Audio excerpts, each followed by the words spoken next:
the station covering all of the DMV. This is DC News Now. And tonight on DC News Now at 5, winter weather preps underway in certain parts of Maryland. We'll have what you need to know to make your destination safely. And Metro back on track when commuters can expect more frequent service and 7,000 series cars. We'll have the details. Also, saying goodbye to the case of the Mondays. How lawmakers in Maryland are proposing a 4-day week when the change could possibly happen. And thank you for joining us for DC News Now at 5. I'm Mark Hall. Weather, of course, is the big story this hour. Taking a live look outside at Reagan National Airport. You can see the sun is shining, but oh my goodness, a wintry mix is on its way. Let's head on over to meteorologist Scott Sumner. Of course, Scott, it's going to be a DMV First Warn Day, so what can we expect, my friend? A little bit of everything, a little potpourri of everything here, Mark. And by looking outside, you couldn't tell that we have, in the next 24 hours, some rain and snow in the forecast here. Again, beautiful live look here at Reagan National Airport. Checking out the planes taking off. No visual issues going on right now, but that will change, like I said, going into tomorrow. Now, right now, too, temperatures are beautiful. Look at the numbers here, folks. 44 Kaiser out towards the west, looking pretty good. D.C. sitting at 50 degrees. Waldorf at 48, Culpeper at 50, Annapolis at 49, Leesburg coming in at 48 degrees. So temperature-wise, everything is beautiful and rosy as we speak.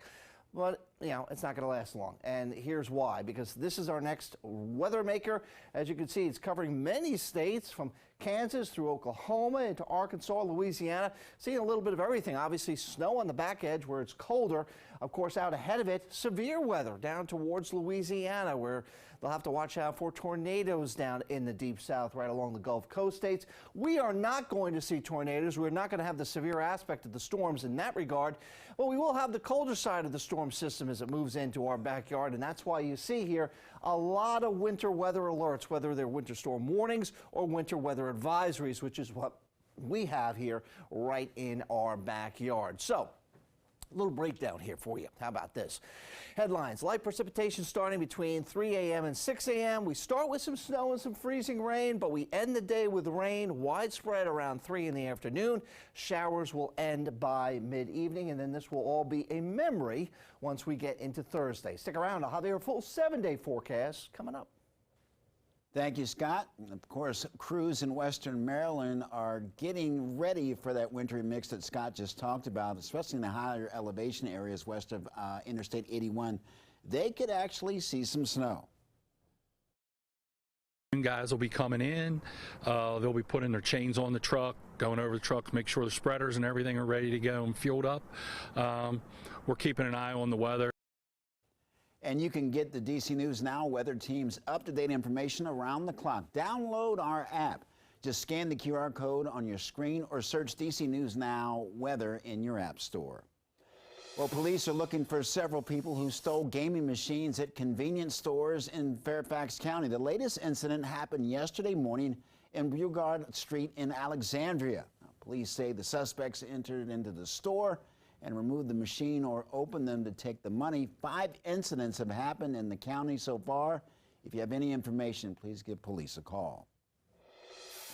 Well, a student at John F. Kennedy High School was rushed out of class because of a medical emergency believed to be an overdose. According to the school principal, the Montgomery County Fire and Rescue Police got to the school immediately, and parents were called, and the student, again, was taken to the hospital. Classes did continue as scheduled. But Democratic senators, along with abortion rights activists, are marking that would have been the 50th anniversary of Roe v. Wade, as Republicans at the federal level and in many states try to pass new restrictive abortion legislation. Washington correspondent Alexandra Limon takes a closer look.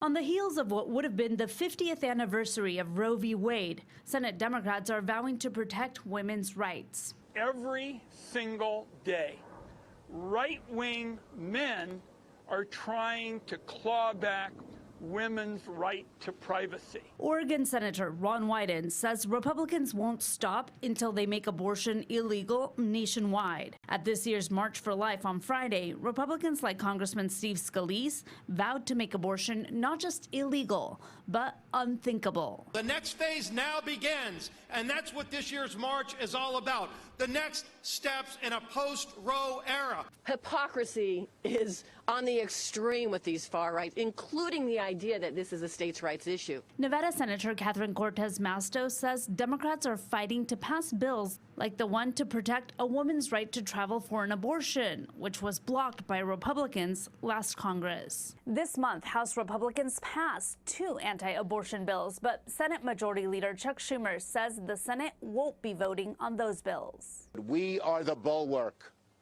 What they are trying to do will not pass, will not stand. These senators believe Democrats kept control of the Senate because voters want them to protect abortion rights. In Washington, Alexandra Limon. Developing now, documents with classified markings were found at the home of former Vice President Mike Pence. An attorney for the former Vice President says that he was unaware of the documents that were found at his Indiana home last week. The attorney says that records appear to have inadvertently boxed and transported there after he left office. A spokesperson with the Justice Department declined to comment. Pence's attorney said that the former vice president is ready and willing to cooperate fully with any investigation in response to the string of investigations. Senator Lindsey Graham had this to say. Clearly, we've got a problem here. So hopefully when this is all said and done, maybe we're overclassifying things. That may be part of the problem. But count me in for getting this fixed. When asked on the investigation, Attorney General Merrick Garland said that he was unable to comment on it at this time. Well, we have a correction on a report from last evening about an early Monday morning fire at the cottage's residential community in Martinsburg, West Virginia. Fire Marshal Jason Baltic tells DC News Now that there were 2 fatalities, a 40-year-old female and a 10-year-old male. Autopsy results are pending from the state medical examiner. Baltic says that the cause of the fatal fire is under investigation. DC News Now regrets the error stated in the previous story. Well, happening now, Metro is back on track to have more frequent service and 7,000 series cars in the mix. Today, the Washington Metro Rail Safety Commissioners met after the last week's back and forth about train operators who didn't have enough training. DC News Now's Daniel Hamburg is live at the Woodley Park Adams Morgan Metro Station. And Daniel, Metro still has a lot of problems to fix. Well, Mark, after several audits from the WMSC, Metro currently has 127 corrective action plans that it's currently working to fix different problems. The WMSC is making sure that Metro follows its plans. Commissioners with the Washington Metro Rail Safety Commission have questions. Did Metro let operators without enough training get behind the wheel? We think that, in their zeal to expedite getting more operators, that they're cutting a few corners. Is that a possibility? I think that's a possibility. Last week, it was revealed that more than 50 operators didn't meet training requirements. Metro Rail confirmed last week that it had been bypassing its safety training processes and assigning train operators directly to operate trains and passenger service with another train operator as a mentor. As of Tuesday morning, the WMSC says 51 of the 54 operators mentioned have completed the proper instruction. WMATA General Manager Randy Clark said this last Monday. While Metro could have done a better job in documenting that adjustment, it was not done in a vacuum. It was done by seasoned professionals with lots of experience and did not compromise safety. The other big issue revealed was miscommunication. There was a case in late December where Metro engineers determined cars with certain measurements should not be in service. However, they had not informed frontline maintenance personnel not to put such cars into service. After more data was submitted last Friday, the WMSC is allowing Metro to continue with the 7,000 series return to service plan. The information and WMSC's continuing review of other Metro Rail data provided the necessary safety assurances for a progression from a 4-day to a 7-day inspection cycle. Fewer inspections. Yeah, fewer inspections, meaning more trains allowed back on the track.